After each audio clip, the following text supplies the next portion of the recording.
أعوذ بالله من الشيطان الرجيم. بسم الله الرحمن الرحيم. أفرأيتم اللات والعزى ومناة الثالثة الأخرى ألكم الذكر وله الأنثى تلك إذا قسمة ضيزى إن هي إلا أسماء سميتموها أنتم وآباؤكم ما أنزل الله بها من سلطان إن يتبعون إلا الظن وما تهوى الأنفس ولقد جاءهم من ربهم الهدى صدق اللہ العظیم۔ آیت نمبر 19 سے 23 تک کی تلاوت سورہ نجم 27واں پارہ اس کی آپ نے سنی، اور سورہ نجم کے شروع میں آپ حضرات نے رسالت کا بیان سنا۔ یہ تین چیزیں ساتھ ساتھ چلتی ہیں، اللہ جل جلالہ ایک ہیں، سارے نبی سچے ہیں، اور آخرت کی پیشی یقینی ہے۔ یہ تینوں باتیں ساتھ ساتھ چلتی ہیں، انداز الگ الگ ہے، بات ایک ہی ہے، تاکہ الگ الگ انداز میں ایک ہی بات بیان ہو کر کے دل میں بیٹھ جائے کہ اللہ واقعی ایک ہے۔ اور شرک کی جتنی قسمیں ہیں وہ سب غلط ہیں۔ تو پچھلے بیان میں یہ جو سورہ نجم کے شروع کے 2 درس آپ حضرات نے سنے، اس میں رسالت کا بیان تھا۔ اللہ نے قسم کھا کے حضور صلی اللہ علیہ وآلہ وسلم کی سچائی کو بیان کیا، آپ کا سچا رسول ہونا بیان کیا، آپ کی گفتگو کو کہ اللہ کے رسول جو باتیں کرتے ہیں وہ سچی باتیں ہیں، اور ان باتوں کا آپ کی خواہشات کے ساتھ کوئی تعلق نہیں ہے، اور آپ سچے اللہ کے رسول ہیں۔ اور جو لے کے آئے وہ جبرائیل ہیں، جو آپ کے پاس وحی لے کے آئے وہ جبرائیل ہیں۔ وہ جبرائیل کو 2 دفعہ اللہ کے رسول صلی اللہ علیہ وسلم نے اپنی اصلی شکل میں دیکھا۔ یہ والی باتیں آپ حضرات نے سنی۔ آج آیت نمبر 19 سے جو 23 تک کی تلاوت ہوئی، آگے اور بھی ہے، اس میں اللہ کا ایک ہونا بیان فرماتے ہیں۔ اور اللہ کا ایک ہونا کیسے بیان ہوگا کہ جتنی بھی شرک کی صورتیں ہیں ان سب کی نفی کر رہے ہیں۔ 360 بت تو بیت اللہ کے خود کے اندر تھے، اور ہر چیز کے ان کے الگ الگ بت تھے، ہر چیز کے الگ الگ بت تھے۔ جی بارش کا بت الگ ہے، آپس میں صلح صفائی کا بت الگ ہے، اور یہ روزی والا بت ہے، اور یہ جناب جو ہے وہ ہمارے مسئلوں کو حل کرنے والے بت ہیں۔ قسم قسم الگ الگ چیزوں کے، جیسے ہندوؤں کے ہاں الگ الگ دیویاں، الگ الگ دیوتا ہوتے ہیں، ایسے ہی مشرکین کے ہاں وہ الگ الگ بت تھے، لیکن 3 ان میں مشہور تھے۔ ایک کا نام لات تھا، ایک کا نام عزہ تھا، اور ایک کا نام منات تھا۔ یہ تینوں کا چونکہ مشہور تھے، اور تینوں پہ الگ الگ مندر بنے ہوئے تھے۔ ہاں، بت جیسے لات جو بت ہے وہ طائف والوں کا بت تھا۔ طائف اور مکہ کے بیچ میں مقام نخلہ ہے، اس جگہ پہ یہ ایک منقش پتھر تھا لات، اور وہاں عمارت بنی ہوئی تھی، اور یہ بیت اللہ جیسی ان بتوں کی جگہوں کی، مندروں کی تعظیم کرتے تھے۔ جیسے بیت اللہ کا طواف ہوتا ہے تو اس کا بھی کرتے تھے، وہاں جاتے تھے، چڑھاوے کرتے تھے، قسم قسم کی حرکتیں۔ اسی طرح عزہ، یہ الگ قبیلے والوں کا یہ ایک درخت تھا، عزہ درخت تھا، اور وہاں عمارت بنائی ہوئی تھی، اس کی عبادت کرتے تھے۔ اور یہ جو منات تھا، یہ مکہ مدینہ کے بیچ میں قدید نامی جگہ آتی ہے۔ قدید ابھی بھی میٹرو وے پہ جب جاتے ہیں تو قدید کا نام آتا ہے باقاعدہ۔ اس کے پاس مشلل نامی علاقہ، ادھر جو ہے وہ یہ بت تھا منات کر کے۔ یہ اوس خزرج، یہ جو مکہ مدینہ کے جو قبائل تھے مشرکین کے، آپ جب تشریف لے گئے تو پھر وہ شرک سے توبہ کر کے مسلمان ہو گئے، لیکن ان کا یہ بت تھا منات۔ اسی وجہ سے اس کو تیسرے نمبر پہ یوں ذکر کیا کہ یہ مکہ مکرمہ سے یہ بت دور تھا۔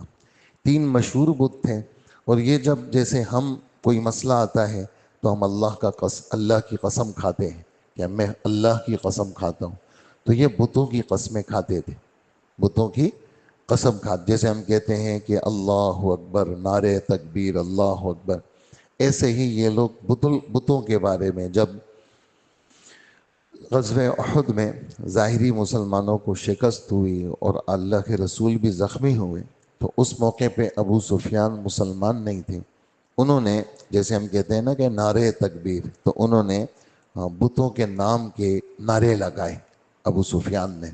تو یہ اپنے بتوں کے نام کے نعرے لگانا، ان کی قسمیں کھانا، تو اللہ پاک اس کی نفی فرما رہے ہیں کہ تم نے جو بتوں کے بارے میں تو ذرا مجھے اطلاع دو، ہاں میں تو کہتا ہوں لا الہ الا اللہ، اور تم کہتے ہو کہ بت اللہ کے ساتھ شریک ہیں اور یہ ہماری سفارش کریں گے، اور فرشتوں کو خدا کی بیٹیاں کہنا، فرشتے خدا کی نعوذ باللہ بیٹیاں ہیں، اور بیٹیاں ہیں، اور اللہ پاک جیسے معبودیت کے لائق ہیں، فرشتے بھی معبودیت کے لائق ہیں۔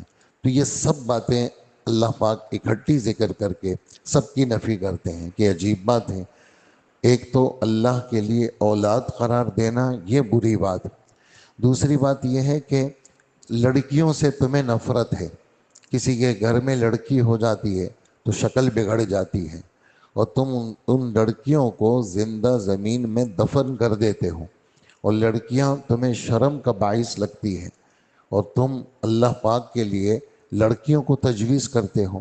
اللہ کے لیے تو لڑکے تجویز کرنا بھی غلط ہے، لیکن تمہارے ذہن کے مطابق جو چیز تمہیں بری لگتی ہے وہ تم اللہ کے لیے تجویز کرتے ہو، اور جو تمہیں اچھی لگتی ہے وہ اپنے لیے کرتے ہو۔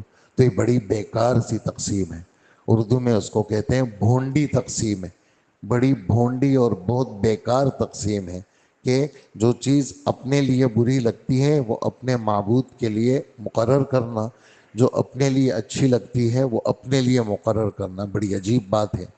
اور یہ تو صرف نام ہے، یہ نام ہے، یہ بتوں کے جو شرکت والی چیزیں ہیں یہ نام ہے، ان کی کوئی حقیقت نہیں ہے، تم نے ہی تجویز کیا، یہ لات ہے، یہ منات ہے، اور یہ عزا ہے، یہ نام ہے، پیچھے ان کی کوئی حقیقت نہیں ہے، نہ تمہارے پاس اس کی کوئی سند ہے نہ کوئی دلیل ہے، بس تم نے ان کو خدا بنایا اور تمہارے باپ دادا نے خدا بنایا، اور ان کے پاس کیا چیز ہے سوائے اپنے اٹکل، اپنے گمان، اپنے وہمی خیالات کے علاوہ ان کے پاس کچھ بھی نہیں ہے۔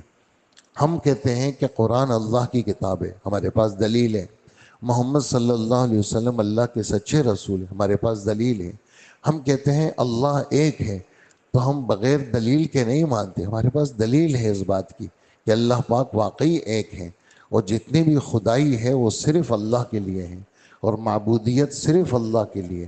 ہم جو گفتگو کرتے ہیں اور ہم جو خدا کی عبادت کرتے، ابھی ہم نے نماز پڑھی، یہ جو نماز ہم نے پڑھی ہے اس کے پیچھے ایک حقیقت ہے، اس کے پیچھے ایک دلیل ہے۔ ہم نے اس وقت فجر پڑھی، یہ بغیر دلیل کے نہیں پڑھی، یہ دلیل کی وجہ سے پڑھی۔ تو یہ جو قرآن ہے، حدیث مبارک ہے، اللہ کے رسول ہے، صحابہ ہیں، حج ہے، زکوٰۃ ہے، روزہ ہے، یہ سب پیچھے ایک حقیقت رکھتے ہیں، اور تمہارے پاس کچھ بھی نہیں۔ اتنی بڑی چیز یعنی معبود بنانا یہ کتنی بڑی بات ہے، لیکن گمان اور وہمی خیالات کے علاوہ اور خواہشات کے علاوہ تمہارے پاس کچھ بھی نہیں ہے۔ تو یہ ہمارا آج کا سبق ہے جو توحید کو ثابت کرتا ہے، اللہ کا ایک ہونا ثابت کرتا ہے، اور شرک کی نفی کرتا ہے، اور یہ ہمارا بنیادی اور مرکزی سبق ہے کہ لا الہ الا اللہ کے ساتھ جڑنا، صبح سے لے کر رات تک، رات سے لے کر صبح تک، اور مسلسل اپنی زبان پہ اس کلمے کا ورد اور اللہ سے ہونا، اللہ کے غیر کی نفی کرنا، یہ اللہ پاک نے ہمارا سبق دیا ہے، اور موت تک اس سبق کو دہرانا ہے، اور اسی پر جینا ہے اور اسی پر مرنا ہے، اسی پر جینا ہے اور اسی پر مرنا ہے۔ اور جب آدمی جینا مرنا اس پہ کرے گا تو کل قیامت کے دن جب اٹھے گا تو اسی کے ساتھ اٹھے گا، جیسے جیو گے ویسے ہی مرو گے، جیسے مرو گے ویسے ہی اٹھائے جاؤ گے، حدیث مبارک ہے، جیسے جیو گے ویسے مرو گے، یعنی جس عقیدے اور عمل کے ساتھ تمہاری زندگی ہوگی، اسی عقیدے اور عمل پہ تمہاری موت آئے گی۔ ایسا نہیں ہوگا کہ زندگی کچھ گزری اور موت کچھ اور آئے گی، ایسا نہیں ہوگا۔ زندگی جس عقیدے کے ساتھ ہوگی اسی عقیدے پہ تمہاری موت آئے گی، اور جس طریقے پہ موت آ گئی تم قیامت کے دن غلط چیز پہ نہیں اٹھائے جاؤ گے، بلکہ اسی عقیدے کے اوپر جس پر تمہاری موت آئی تھی اسی پر تم اٹھائے جاؤ گے۔ اللہ پاک ہمیں عمل والا بنائے۔ تو فرماتے ہیں بھلا تم نے لات اور عزا کی حقیقت پر بھی غور کیا ہے؟ یہ کافروں سے خطاب ہے۔ اور اس ایک اور تیسرے پر جس کا نام منات ہے، یہ اس لیے کہا کہ یہ یہاں قریب علاقے میں نہیں تھا، دور جگہ میں تھا، تو اس وجہ سے اس کا نام الگ سے ذکر کیا۔ کیا تمہارے لیے تو بیٹے ہوں اور اللہ کے لیے بیٹیاں ہوں؟ عجیب بات ہے، پھر تو یہ بڑی بھونڈی اور بیکار سی تقسیم ہے، بہت بیکار، گھٹیا جس کو کہیں گے۔ یہ لفظ قرآن میں صرف اسی جگہ آیا ہے، غیظہ، ضاد پھر یا پھر زا اور زا کے اوپر کھڑا زبر، غیظہ، گھٹیا، بیکار، فضول قسم کی تقسیم ہے جو تم نے تجویز کی ہے۔ پھر تو یہ بڑی بیکار اور بھونڈی قسم کی تقسیم ہے۔ ان کی حقیقت اس کے سوا کچھ نہیں ہے، یہ تو بس صرف نام ہے جو تم نے تمہارے باپ دادوں نے رکھ لیے ہیں۔ اللہ نے ان کے حق میں کوئی ثبوت نازل نہیں کیا۔ در حقیقت یہ کافر لوگ صرف اپنے وہم و گمان اور نفسانی خواہشات کے پیچھے چل رہے ہیں، حالانکہ ان کے رب اور ان کے پروردگار کی طرف سے ان کے پاس ہدایت محمد الرسول اللہ صلی اللہ علیہ وسلم کی صورت میں آ چکی ہے۔ لیکن جو چیز بہت زیادہ پاس رہتی ہے آدمی اس کو قدر کی نظر سے نہیں دیکھتا، ہوتی نعمت ہے لیکن بے قدری سی رہتی ہے، لیکن جب وہ چھن جاتی ہے پھر اس کی قدر آتی ہے۔ جیسے والدین ہیں پاس ہیں تو آدمی ان کو قدر نہیں کرتا، لیکن جب ماں باپ چلے جاتے ہیں تو پھر آدمی کو ماں باپ کی یادیں ستاتی ہیں۔ تو یہ نعمتیں کافی ساری موجود ہوتی ہیں لیکن آدمی اس کی قدر نہیں کرتا، اور جب چلی جاتی ہے پھر کہتے ہیں جی فلانے بزرگ تو بڑے اچھے تھے، اور جب وہ بزرگ موجود ہوتے ہیں ان کے پاس آنے کو کوئی تیار نہیں ہوتا۔ تو حضور صلی اللہ علیہ وسلم ان کے پاس تھے، ان کے گھر میں تھے، قدر نہیں کرتے تھے۔